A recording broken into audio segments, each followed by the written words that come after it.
Greetings, Eugene the Fit. Make sure you check out my website, eugenethefit.com.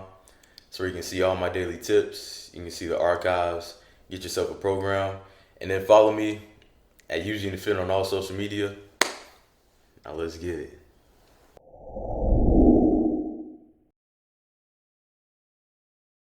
Rest day. You could define a rest day as time you just take for your body to fully recover. You want to get back to strong status. Let your energy bar come back up. You know how you play those fighting games and you got the energy bars, or even on the old football games where you pull the turbo and your energy bar starts to go down and down, and then you let go of the turbo and your energy bar returns. Taking time to rest is letting go of the turbo. Let your energy bar fill back up so you can hit it as hard as you can. If not, then you start to experience CNS issues. Uh, CNS is central nervous system, and a good metaphor for that is like Geppetto. Like you're pulling all the strings. You control everything that's happening consciously and subconsciously in your body. Right there, it's the conductor. So if you don't allow that time to recover and be at its full force, then you're going to experience issues, and then outside the gym, a lack of energy, hormonal problems, sleep issues, and the list is pretty long on what can happen there. So you got to rest, you got to recover, and it leads to, there's a term for it called CNS fatigue, and CNS fatigue is where your body starts to mislead you. And by that I mean, let's say for bench press, your PR is 225 pounds for 8 reps. You know you go for 8 reps, and it's like clockwork. You try to go for 9, that's a no go. If you do 7, you still got more in the tank. But say you hit the gym fully, or what you believe is fully rested, and you only get 5, and you don't understand why. Like, I'm going hard as I can. I know I'm putting in all the effort, but to you are putting in all the effort, except your body is holding you back.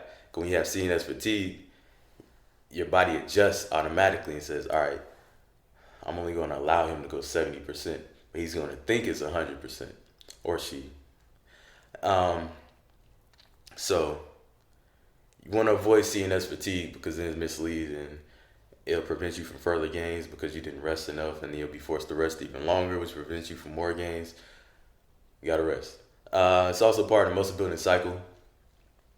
So you lift weights, um, tear down muscles, you allow them time to recover with proper nutrition as well.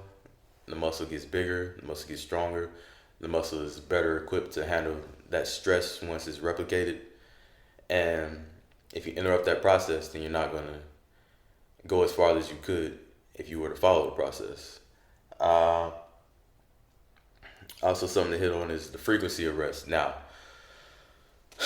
it's important to know your body or get to learn your body. Like, because there's a difference between I don't feel like working out and my body saying don't work out. Now, you want to not have your body tell you don't work out by resting before you reach the don't work out spot. And for me to do that, I schedule one rest day a week, which is adequate for me based on my current fitness level and where I'm at in my fitness journey. I work out about 11 times a week. I rest every Sunday, and that's enough for me to go right to the line and then dial it back down. Right to the line and dial it back down. And I continuously progress on everything I'm doing with that one rest day. I'm also aware of my body to where if I was to go over the line, I know, all right, it's time to chill a little bit, and I don't need to work out for a few days. Uh, but it's important to know when you're just being lazy or you really need to not work out. And that's something you learn over time.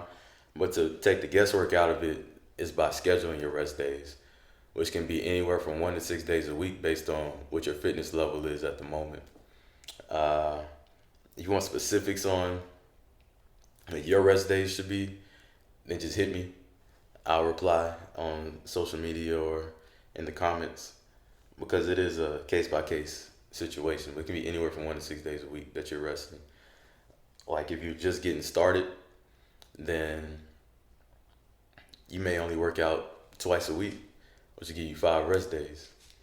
If you're kind of even going at it, but you still don't have a full exercise regimen or freelance a little bit, then you could probably hit it 3 or 4 times a week and be fine, and on and on. So it's case by case. For your diet, you will adjust it slightly on your rest days if aesthetics are important to you, which all that means is that the amount of body fat you're holding is a concern. Well, it could be health as well. So on your rest days, you'll want to drop your calories some, mostly from subtracting carbs you would normally eat to an extent, because those excess calories are more likely to be converted to fat because you're not expending as much energy on your rest days. Now, if you're more performance based and not so much body fat is an issue for you, and of course you're in a healthy range, hypothetically, then you can keep your calories up, keep the carbs up, whatever the case. You just want to be able to perform as best as you can once you return to action. Oh yeah, myofascial release, which is important.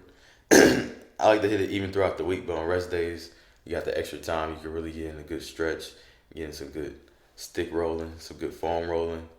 I suggest you do the same. It'll help prevent injuries and be good for your long-term progress and results. I get questions about active resting or active recovery. I'm on the fence about it because some people take that and run literally when they're supposed to be giving your CNS system or your CNS a break, your central nervous system. So I hate when people say CNS system.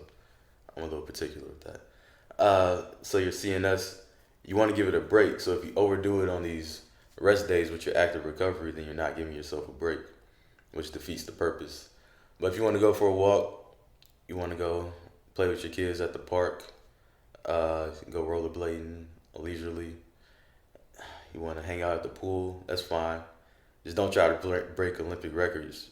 Get your Michael Phelps on. You want to go a little hard because then that turns into high intensity cardio. So just don't get your heart rate up too much on your rest days because you want to rest. You want to recover. You want to be able to do what you did before even better and continue to progress. Otherwise, you're going to set yourself back. So to sum it up, rest day is giving yourself a time to let your stamina bar get back to 100% or near it, and allow your muscles and your body time to grow, recover. And the amount of times you rest is going to be based on your fitness level. So there's no blanket answer for that. Like me, I do once a week. It could be different for you. It could be the same for you. So it's case by case. Know when it's time for you to rest because your body says so, and when you're just being lazy and you want to skip the gym that day, because there's a fine line between the two, and it's all about knowing yourself. Subscribe to my channel. If you like the video, hit like, leave me a comment, send me messages, follow me on social media, check out my website, eugenethefit.com, and let's get it.